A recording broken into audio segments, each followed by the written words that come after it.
बिलासपुर गांव में विद्या नाम की एक गरीब औरत अपने दो बच्चों शिखा और सनी के साथ रहती थी। विद्या के पति मनोज की मौत 2 साल पहले एक सड़क दुर्घटना में हो गई थी। अपने पति की मौत के बाद विद्या लोगों के घरों में काम करके अपने दोनों बच्चों का पालन पोषण करने लगी। शिखा, सनी उठ जाओ बेटा, मैंने चाय और रोटी बनाकर रख दी है, तुम दोनों खा लेना वरना मैं काम के लिए लेट हो जाऊंगी। और हाँ, बाहर बहुत ठंड है तो दोनों बाहर मत जाना और अपना ध्यान रखना। ठीक है माँ, आप जाओ। ये कहकर विद्या काम पर चली जाती है। ये क्या विद्या, तूने आज फिर देर कर दी, सारा काम बिखरा पड़ा है, बर्तन कपड़े झाड़ू पोछा सब ऐसे ही पड़ा है, चल अब जल्दी से काम शुरू कर दे। वो मालकिन, बाहर बहुत कोहरा था इसलिए आने में देर हो गई। ओहो, तेरे ये रोज के बहाने, चल अब काम कर ले। विद्या जनवरी महीने की कड़ाके की ठंड में ठंडे पानी से काम करने लग जाती है। पानी बर्फ जितना ठंडा था। काम करते करते उसे दोपहर हो जाती है। काम करके विद्या घर लौटती है तो उसके बच्चे उसका इंतजार कर रहे होते हैं। तभी सनी कहता है, माँ, मकर संक्रांति आने वाली है और आपने मुझसे कहा था कि आप मुझे पतंग और बढ़िया सा मांझा दिलवाएंगी। और माँ, मुझे तो रेवड़ी और गजक खानी है। हाँ बच्चों, मुझे सब याद है। विद्या ने ये कह तो दिया, लेकिन फिर उसे चिंता सताने लगी कि इतनी कम तनख्वाह में वो ये सब कैसे करेगी। घर का किराया, राशन पानी, सबका खर्चा। इसलिए उसने सोचा कि वो 1-2 घर और पकड़ लेगी। इस बारे में वो अपने पड़ोस में रहने वाली सुषमा से बात करती है। सुषमा उसे एक घर में ले जाती है। मेम साहब, आपने कहा था ना मेरी मालकिन को कि आपको एक काम वाली की जरूरत है। ये विद्या है और इसे काम की जरूरत है, इसे रख लीजिए, आपको शिकायत का कोई मौका नहीं देगी। क्या नाम है तुम्हारा? जी विद्या। लेकिन मुझे काम वाली की जरूरत शाम को है, सुबह तो मैं ऑफिस जाती हूँ, क्या तुम कर पाओगी? ठीक है मेम साहब, लेकिन मुझे आपसे बात करनी थी। वो क्या है ना, मुझे आधी तनख्वाह मकर संक्रांति से पहले चाहिए। मुझे पैसों की जरूरत है। हाँ हाँ, मिल जाएंगे, लेकिन मुझे काम में कोई लापरवाही नहीं चाहिए। और साफ सफाई मुझे बहुत पसंद है, तो हर जगह साफ सफाई ही रखना। जी मेम साहब। शाम को विद्या ये बात अपने बच्चों को बताती है। माँ, तो क्या अब आप शाम को भी काम पर जाओगी? हाँ बच्चों।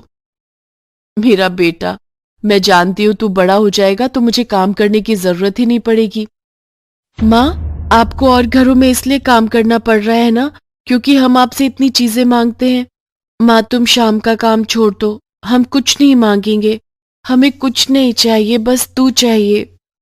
नहीं बेटा, ऐसी बात नहीं है, बस थोड़े पैसे ज्यादा आ जाएंगे तो मेरा हाथ खुल जाएगा।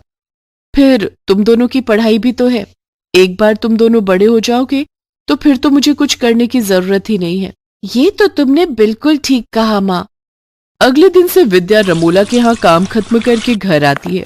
फिर थोड़ा आराम करके शाम को नए घर में काम करने चली जाती है। घर का सारा काम खत्म होने के बाद रीता उसे कॉफी पीने को देती है।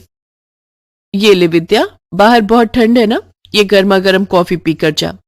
जी शुक्रिया मेम साहब। कॉफी पीते पीते विद्या की नजर रीता की अंगूठी पर जाती है। विद्या उससे पूछती है, आपकी अंगूठी बहुत सुंदर है मेम साहब, क्या ये हीरे की है? हाँ। अच्छा मेम साहब, मैंने आपसे एडवांस मांगा था, वो तू परसों संडे को ले लेना। इस बार तुझे संडे को भी काम पर आना है। मेरी कुछ फ्रेंड्स घर पर पार्टी के लिए आ रही हैं, तो खाना बनाने में तुझे मेरी हेल्प करनी होगी। पार्टी के बाद तू मुझे याद दिलाना और अपने पैसे ले जाना। ठीक है मेम साहब। संडे वाले दिन विद्या रीता के घर काम पर जाती है और सारा काम करवाती है। पार्टी काफी देर तक चलती है। देर होती देख विद्या रीता से कहती है, मेम साहब काफी देर हो गई, मुझे घर जाना होगा, मेरे बच्चे घर पर अकेले हैं। वो मैंने आपसे एडवांस मांगा था ना, आप मुझे वो दे दो। यार रीता, पानी तो पिला। विद्या, तू पानी लेकर आ, मैं पैसे लाती हूँ। तभी रीता की दोस्त उससे कहती है, अरे रीता, तेरी डायमंड रिंग कहाँ है? अरे मेरी अंगूठी वो कहाँ गई? जब हम आए थे तब तो तेरे हाथों में ही थी, कहीं गिर तो नहीं गई, देख तो जरा। सब अंगूठी ढूंढने लग जाते हैं लेकिन वो कहीं नहीं मिलती। विद्या को देर हो रही होती है तो वो जाकर रीता से कहती है, मेम साहब मुझे लेट हो रहा है, आप मुझे पैसे दे दीजिए, मुझे घर जाना है। यहाँ मेरी अंगूठी नहीं मिल रही और तुझे अपने एडवांस की पड़ी है, इसे बड़ी जल्दी हो रही है, कहीं इसी ने तो नहीं ली तेरी अंगूठी, हम यहाँ परेशान हो रहे हैं। नहीं नहीं मैडम, ये आप क्या कह रही हैं, मैंने अंगूठी नहीं ली, आप चाहो तो तलाशी ले लो। इसके बाद रीता उसकी तलाशी लेती है लेकिन उसे कुछ नहीं मिलता। मुझे तो तुझ पर ही शक है। मुझे तो कल ही पता चल जाना चाहिए था जब तूने मेरी अंगूठी की तारीफ की थी। अब चल निकल जा मेरे घर से और कल से काम पर आने की जरूरत नहीं है। लेकिन मेम साहब मेरे पैसे। तू जाती है अब या बुलाऊं पुलिस को? विद्या उदास मन से घर आ जाती। अगले दिन पूरी सोसाइटी में ये बात फैल जाती है कि विद्या ने रीता मैडम के यहाँ चोरी की है, जिसके कारण विद्या को बाकी लोग भी अपने घर से काम पर से हटा देते हैं। विद्या का रो रो कर बुरा हाल था। उसे कुछ समझ नहीं आ रहा था कि अब वो क्या करे। अगले दिन मकर संक्रांति का त्योहार था। जहां एक तरफ सब मकर संक्रांति का त्योहार मना रहे थे तो वहीं विद्या के घर पर तो मानो मातम छाया हुआ था। दोनों बच्चे उदास अपनी किताब लेकर बैठे हुए थे। तो वहीं विद्या अपने बच्चों को देख ये सोच रही थी कि मैं अपने बच्चों की इतनी सी ख्वाहिश भी पूरी नहीं कर पाई। तभी घंटी बजती है। शिखा दरवाजा खोलती है और रीता उसके साथ अंदर आती है। रीता के हाथ में काफी सारी पतंग, मांझा और ढेर सारी मिठाइयां, रेबड़ी और गजक होती है। उसे अपने घर में देख विद्या कहती है, मेम साहब मैंने आपकी अंगूठी नहीं ली। मैं सच कह रही हूँ, अब तो सबने मुझे काम से भी निकाल दिया है।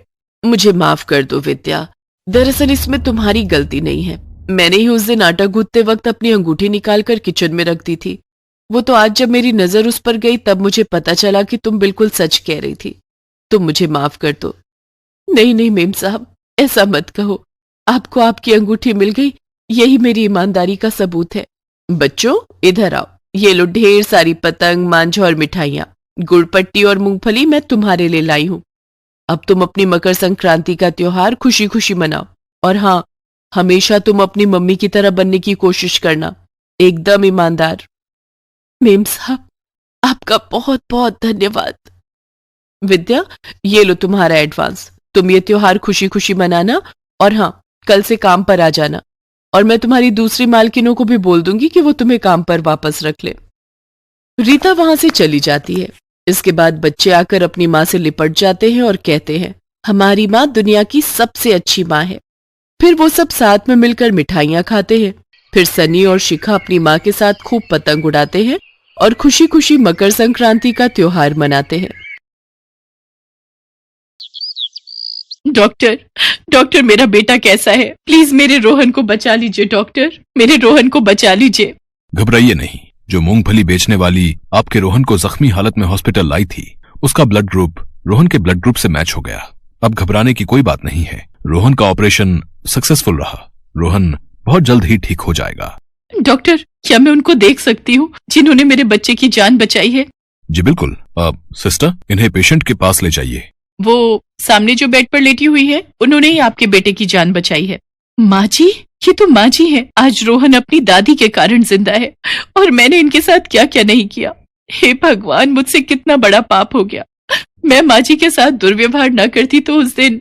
जो औरत खड़ी रो रही है उसका नाम सुषमा है और जो बिस्तर पर लेटी है वो सुषमा की सास नर्मदा है। नर्मदा यानी कि रोहन की दादी। आखिर उन्हें मूंगफली बेचने पर मजबूर क्यों होना पड़ा और इतनी गरीबी के दिन क्यों देखने पड़े? बेटा बहू के होते हुए नर्मदा की जिंदगी में ऐसा तूफान क्यों आया कि उसे एक दिन घर छोड़ने पर मजबूर होना पड़ा? इस कहानी को पूरी तरह जानने के लिए हम इसे 1 साल पीछे ले जाते हैं।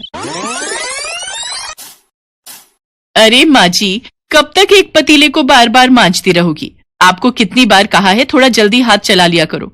शाम की पार्टी का समय हो रहा है, मेहमान आने वाले होंगे। अनिल, देखना जरा रोहन सोकर उठा या नहीं।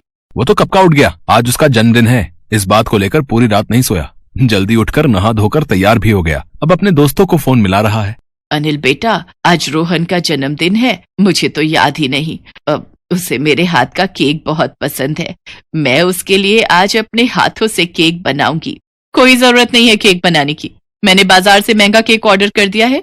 आप खाना बना लो, यही बहुत बड़ी बात है। केक बनाने में अपना समय लगाने की कोई जरूरत नहीं है।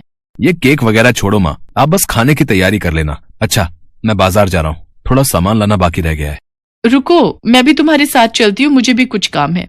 सुषमा अनिल के साथ बाजार चली जाती है। तभी रोहन अपनी दादी के पास आता है। दादी, आप पापा मम्मी को बोलने दो, आप मेरे लिए अपने हाथों से केक बना दो। मुझे आपके हाथों का केक बहुत अच्छा लगता है। ठीक है मेरे बच्चे, मैं बना दूंगी। एक काम करती हूँ, जल्दी से खाना बना लेती हूँ, फिर उसके बाद केक बनाने का समय मिल जाएगा। अनिल और सुषमा भी गुस्सा नहीं करेंगे। नर्मदा मेहमानों के लिए सारा खाना तैयार करती है और उसके बाद बहुत ही बढ़िया और सुंदर केक भी बनाती है। माताजी, आप अकेली कितना काम करोगी? कुछ काम मुझे भी करने दिया करो। नहीं राजू बेटा, तुम पहले ही इस घर में इतना काम करते हो, कितने चक्कर तो तुम्हारे बाजार के लग जाते हैं। सब्जियां लाने में, धोने में, काटने में तुम मेरी कितनी मदद कर देते हो। थोड़ी देर तुम आराम कर लो, तब तक मैं काम कर लूंगी। माताजी कितनी अच्छी हैं, पर उन्हें कैसे बहू बेटे मिले हैं जो अपनी माँ को माँ कम नौकरानी ज्यादा समझते हैं। सचमुच मेरे से ये सब देखा नहीं जाता, पर क्या करूं, मुझ गरीब की मजबूरी है कि मुझे यहाँ नौकरी करनी पड़ रही है। पर जिस घर में माँ का अपमान हो, उस घर में मैं 2 मिनट भी नहीं रुकना चाहता। दरवाजे की घंटी बज रही है। जा बेटा, दरवाजा खोल दे। लगता है सुषमा और अनिल आ गए हैं। केक तैयार हो गया है, अभी से फ्रिज में रख देती हूँ। रोहन के जन्मदिन की पार्टी की सारी तैयारियां हो जाती हैं। शाम के समय मेहमान आने शुरू हो जाते हैं। सब लोग केक कटने का इंतजार कर रहे थे। रोहन बेटा, देखो हम तुम्हारे लिए कितना सुंदर केक लेकर आए हैं। चलो जल्दी से केक काटो। रुको मम्मी, पहले मैं दादी के हाथों का बनाया हुआ केक काटूंगा। नर्मदा ने घर पर दूध और मेवों से एक केक तैयार किया था। रोहन ने पहले वही केक काटा और बाद में उसने दूसरे केक काटे। ये देखकर सुषमा गुस्से से जल भुन गई और मेहमानों के जाने के बाद सुषमा ने बहुत लड़ाई की और उस केक को भी डस्टबिन में फेंक दिया जो केक नर्मदा ने रोहन के लिए बनाया था। मम्मी, वो केक दादी माँ ने मेरे लिए इतने प्यार से बनाया था, आपने डस्टबिन में फेंक दिया।